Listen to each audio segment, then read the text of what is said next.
तो आइए दोस्तों, आपका स्वागत करते हैं हमारे अद्भुत चैनल जिसका नाम है स्टैटिक्स। तो चलिए आगे कहानी हम लोग समझते हैं। हम लोग लास्ट चैप्टर और पहला चैप्टर समझ रहे थे, हिस्ट्री 8 क्लास का, फ्रॉम ट्रेड टू टेरिटरी। कैसे अंग्रेज आए और व्यापार से लेकर कैसे वो राज्य करने लगे हमारे ऊपर, ये समझ रहे थे हम लोग आखिरी बार। तो चलिए आगे कहानी समझते हैं। तो मैंने पहले आपको बता चुका था कि 1707 में जब कौन मर गए, जब मर गए औरंगजेब, तो क्या होने लगा, तो धीरे धीरे टूटने लगा, छोटा होने लगा। क्या? मुगल एम्पायर, मुगल साम्राज्य छोटा होने लगा। कैसे छोटा होने लगा मैंने आपको बता चुका है। अब आगे कहानी पढ़ते हैं, ब्रिटिश ईस्ट इंडिया कंपनी कहानी पे आते हैं। तो सुनिएगा ध्यान से। 1600 ईस्वी में ईस्ट इंडिया कंपनी ने चार्टर राइट ले लिया फ्रॉम क्वीन एलिजाबेथ वन से। तो ध्यान समझेंगे क्या हुआ। 1600 ईस्वी में ईस्ट इंडिया कंपनी ने चार्टर राइट ले लिया, किससे? क्वीन एलिजाबेथ वन से, जो क्या थी, जो कि थी इंग्लैंड की क्वीन थी इंग्लैंड की। कौन? Queen Elizabeth one. उससे ईस्ट इंडिया कंपनी ने क्या ले लिया? चार्टर राइट ले लिया 1600 ईस्वी में। अब चार्टर राइट का क्या मतलब होता है ये समझती है ध्यान से।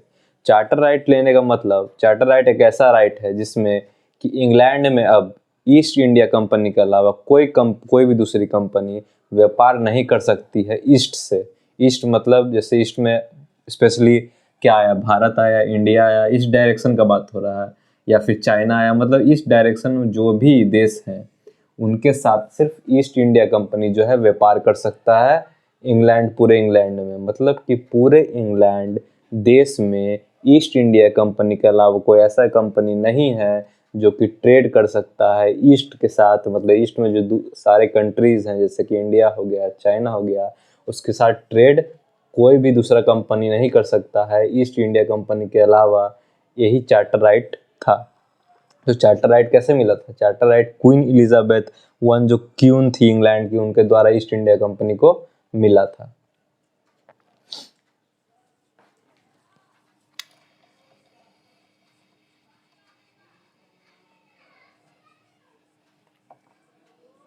दूसरी बात समझिएगा। दूसरी बात यह है कि चार्टर राइट तो ईस्ट इंडिया कंपनी को कहाँ से मिल गया? इंग्लैंड की महारानी से मिल गया, क्वीन एलिजाबेथ वन से। इसका मतलब मैं बता चुका हूँ कि अब कोई दूसरा कंपनी ट्रेड करने की हिम्मत नहीं कर सकता है इंडिया के साथ, चाइना के साथ। ईस्ट इंडिया कंपनी के अलावा कोई भी दूसरा कंपनी हिम्मत नहीं कर सकता है। इतना समझ में आ रहा? चलिए आगे समझते। तो ईस्ट इंडिया कंपनी समझने लगी अब मेरा कोई कॉम्पिटिटर नहीं रहा, अब हम सस्ते में इंडिया से सामान खरीदेंगे और सस्ते महंगा दाम पे दूसरे देश को बेचेंगे, या अपने ही देश में जाके सामान को महंगा दुगुना तिगुना दाम पे बेचेंगे। ईस्ट इंडिया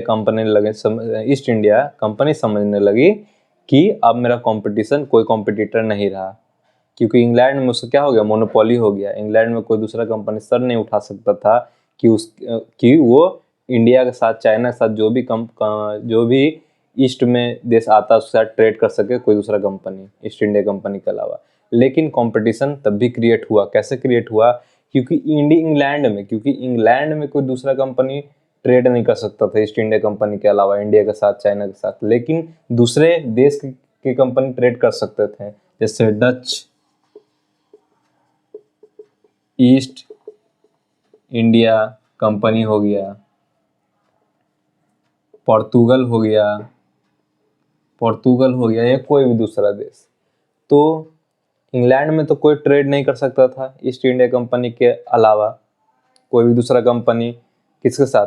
इंडिया के साथ, चाइना के साथ, या कोई भी दूसरा जो कंपनी ईस्ट में। लेकिन डच यानी डेनमार्क कंपनी तो कर सकता था ना ट्रेड, किसके साथ? ईस्ट के साथ, इंडिया के साथ, चाइना के साथ। या फिर पोर्तुगल कहाँ? पोर्तुगल से कौन है? क्रिस्टियानो रोनाल्डो, जो दुनिया के सबसे महंगे और सबसे अमीर जो प्लेयर हैं, स्पोर्ट्समैन हैं, क्रिस्टियानो रोनाल्डो, वो पोर्तुगल देश के हैं। तो पोर्तुगल ट्रेड करने के लिए खड़ा हो गया, किस साथ? भारत के साथ। Dutch east India company trade करने के लिए खड़ा हो गया भारत के साथ, और जर्मनी, दूसरे ऐसे देश जो हैं भारत के साथ ट्रेड करने के लिए खड़े हो गए। तो कंपटीशन क्रिएट हुआ। कंपटीशन क्रिएट हुआ ऐसे कि अब ईस्ट इंडिया कंपनी भारत आए, ठीक है, ईस्ट इंडिया कंपनी क्या करे, भारत आए, और जब भारत आ गई तो मान लीजिए कोई सामान 10 रुपए में खरीद ली, 10 रुपए में खरीद ली और अपने देश आके कितना में बेच दी, 20 रुपए में बेच दी। भारत आई कौन, भारत आई आपकी ईटीसी, ईटीसी मतलब ईस्ट इंडिया कंपनी भारत आई, भारत में 10 रुपए को सामान खरीदी और ब्रिटेन में यानी अपने देश में या दूसरे देश में 10 का 20 रुपए में बेच दी। तो यहाँ जो गेन है, प्रॉफिट है, वो 10 रुपए का हुआ, ठीक है। अब भारत में ट्रेड करना सिर्फ ईस्ट इंडिया कंपनी नहीं आ रही है, डच ईस्ट इंडिया कंपनी आ रही है, पोर्तुगीज लोग ट्रेड करने आ रहे हैं। तो यहाँ क्या हुआ, ध्यान समझिएगा।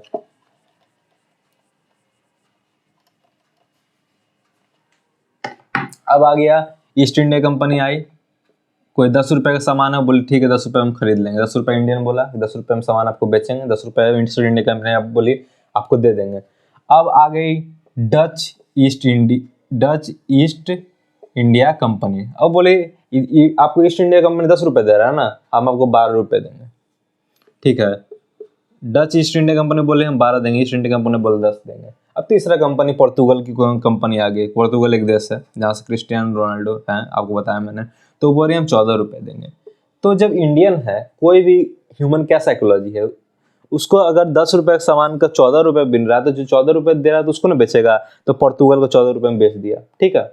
कौन, इंडियन एक कोई सामान जो ईस्ट इंडिया कंपनी देने के लिए तैयार थी 10 रुपए, और पहले 10 रुपए में बेचने के लिए कौन तैयार था, इंडियन भी 10 रुपए में बेचने के लिए सामान को तैयार था। लेकिन अब डच ईस्ट इंडिया कंपनी बोल रहे हैं अंग्रेज तुमको 10 रुपए देना है ना, हम तुमको 12 रुपए देंगे। फिर पोर्तुगल बोल रहा है कि हम तुमको 14 रुपए देंगे। तो कोई भी इंडियन ह्यूमन साइकोलॉजी होती है, तो जो 14 रुपए दे रहा है उसको बेच देगा कौन, इंडियन अपना सामान, इंडिया अपना सामान बेच देगी 14 रुपए में। लेकिन अगर दूसरे देश बेचने जाएगा, ईस्ट इंडिया कंपनी क्या कर रहा था, ईस्ट इंडिया कंपनी 10 रुपए में सामान खरीद रहा था और दूसरे देश या अपने ही देश में 20 रुपए में बेच रहा था। तो कितना का गेन हो रहा था, 10 रुपए गेन हो रहा था। लेकिन अब कंपटीशन बढ़ गया, तो पोर्तुगल 14 रुपए में खरीद ली, ठीक है, पोर्तुगल को बेच दिया 14 रुपए में। तो पोर्तुगल भी मैक्स 20 रुपए में बेच सकती, कहीं बेचेगी तो प्रॉफिट क्या हो गया, घट गया, 6 रुपए का प्रॉफिट होने लगा। और मान लीजिए कि ईस्ट इंडिया कंपनी पोर्तुगल से ज्यादा का बोली लगा दी, ईस्ट इंडिया कंपनी कर ली, पोर्तुगल तुमको 14 रुपए दे रहा है ना, हम तुम कितना देंगे, हम तुमको देंगे 16 रुपया। तो ईस्ट इंडिया कंपनी अंत में बोल रही हम 16 रुपए देंगे, तब भी मैक्स जो है सामान 20 रुपए में बिकेगा, तो प्रॉफिट और घट गया, तो 4 रुपए का प्रॉफिट बच गया।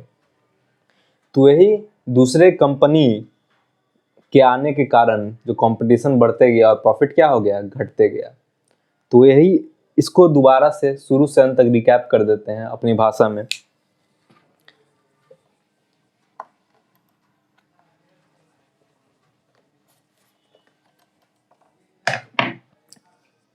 ईस्ट इंडिया कंपनी को क्या मिल गया था, ईस्ट इंडिया कंपनी को चार्टर राइट मिल गया था। चार्टर राइट क्या होता है, ईस्ट इंडिया कंपनी को 1600 ईस्वी में चार्टर राइट मिल गया था क्वीन एलिजाबेथ वन के द्वारा, जो कि कहता है इंग्लैंड में ईस्ट इंडिया कंपनी के अलावा कोई भी दूसरी कंपनी इंडिया के साथ, भारत के साथ या चाइना के साथ या जो भी कंट्री इस डायरेक्शन में आता है उसके साथ ट्रेड नहीं कर सकती है। ईस्ट इंडिया कंपनी के अलावा कोई भी दूसरी कंपनी जो इंग्लैंड में है, ठीक है। तो ईस्ट इंडिया कंपनी क्या लगा, कंपटीशन बिल्कुल खत्म हो गया। अब जो मन दाम सस्ते दामों में भारत सामान खरीदेगी और अपने देश या दूसरे देशों में बेचेगी, और 10 रुपए का मान ली सामान खरीदे तो 20 रुपए में बेचेगी और 10 रुपया प्रॉफिट कमाएगी, मतलब दोगुना प्रॉफिट कमाएगी, ठीक। लेकिन ऐसा नहीं हुआ, दूसरे देश उठ के आ गए कि हम इंडिया सामान खरीदेंगे। तो मान लीजिए ईस्ट इंडिया कंपनी कोई सामान 10 रुपए तो ईस्ट इंडिया कंपनी 10 रुपए में खरीद रही थी, लेकिन अब दूसरी कंपनी आ गई, डच ईस्ट इंडिया कंपनी आ गई या कोई और कंपनी आ गई, वो बोली हम 12 रुपए देंगे, तीसरी कंपनी बोली हम 14 रुपए देंगे। तो अब ईस्ट इंडिया कंपनी ने सामान कोई कीमत में खरीदना है, तो वो बोली हम पहले 10 दे रहे थे, कोई दूसरा कंपनी 12 दे रहा था, तीसरा कंपनी 14 दे रहा था, अब हम क्या देंगे, अब हम देंगे 16 रुपया। तो 10 का सामान वो 20 में बेच रही थी, यहाँ प्रॉफिट दोगुना 10 रुपया हो रहा था। अब कोई दूसरी कंपनी 12 देने के लिए तैयार है, तीसरी कंपनी 14 देने के लिए तैयार है, और तब अंत में हार मान के ईस्ट इंडिया कंपनी बोलती है हम 16 देंगे, तो 16 में खरीद लेती है सामान। लेकिन मैक्स 20 में बेच सकती है, कोई भी सामान को बेचने का कितना भी हाई प्राइस में एक लिमिट होता है, तो 20 रुपये में बेच सकती है मैक्स। तो प्रॉफिट यहाँ 10 रुपया हो रहा था, यहाँ प्रॉफिट 10 से क्या हो गया, 4 रुपये हो गया, मतलब प्रॉफिट कितना घट गया, -6 हो गया, प्रॉफिट घट गया। तो वही कंपटीशन क्रिएट हुआ। तो आज के लिए इतना ही, आगे की वीडियो के लिए हम लोग कल मिलते हैं। तब तक हमारे चैनल को करें लाइक, शेयर एंड सब्सक्राइब, हमें मोटिवेट करें। हमारा मकसद है हर बच्चे तक फ्री और क्वालिटी एजुकेशन पहुंचाना। धन्यवाद।